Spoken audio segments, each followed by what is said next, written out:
Okay, I'm Whitey Markle, and I am the conservation chairman for the Swanee St. John Sierra Club.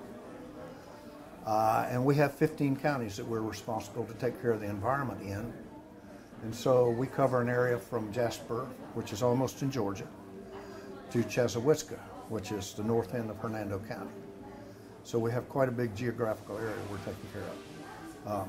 I'm here primarily because I'm involved in a lot of organizations that deal with the environment, primarily Sierra Club, also Putnam County Environmental Council, and there's a group in Ocala called Smart Growth Coalition, and I'm in all of those groups. So, and I'm also a singer-songwriter, and I've written some environmental songs, and that's probably why I'm here today. So that's the background. And could you tell us a bit more about the airboat legislation? Legislation comes from Tallahassee. This came from the people of Alachua County.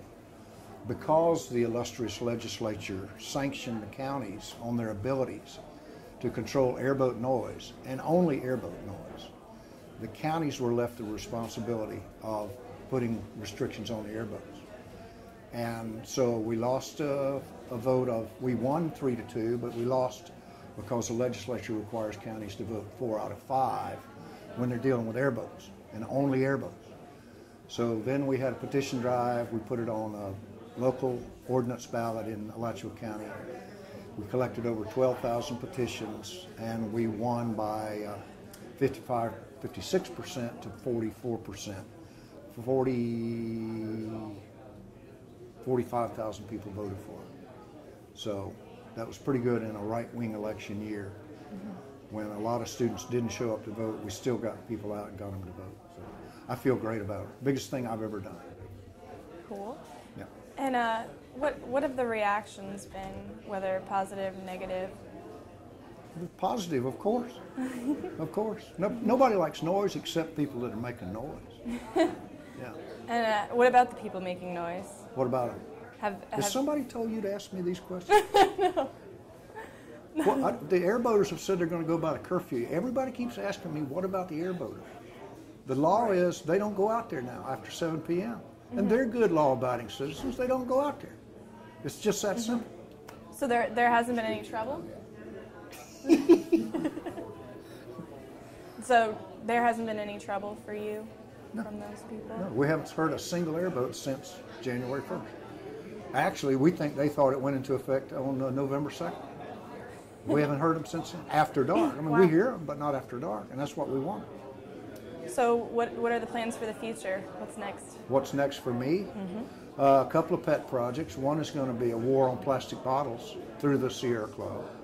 And another one we're starting to pick up on is the out-of-control feral hogs on state property and private property. Mainly, we're concerned about state property because we own that, and they're destroying it.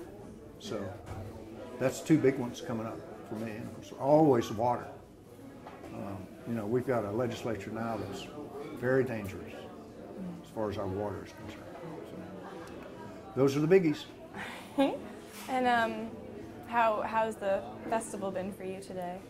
A little bit ragtag. I got put into that songwriter's circle, and I've had to come out of that, do this, and go right back on that next stage. And as soon as I get off of that stage, I go back to another stage, and then the day's over. So right now it's pretty hectic. In the meantime, I had to train a new bass player this morning. I heard that. So yeah, so pretty busy today. All right. Do you have any reflections you'd like to share about your experience or your life in Putnam County? Yes, I would. I came here in 1963 as a young college student who had flunked out of FSU because I couldn't read. I went to a Jacksonville high school and thought I could read, but I couldn't really read.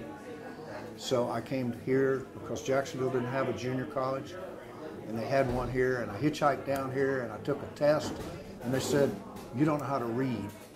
We'll take your money and we'll give you a 2-hour reading course with credit. It's the best thing that ever happened to me, and it happened right here in Palatka. So I was able to sail on through college from that point. So I guess they pulled me out of the ditch here.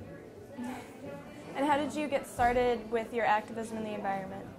The airboat curfew. I wrote my master's thesis in urban planning at the University of Florida I finished it in 96. Started about 94 on airboat noise in Orange Lake, Florida. And so I pursued that issue up until last November when we got it passed. So, and Sierra Club was my friends, so I'm helping them now. Okay. Okay.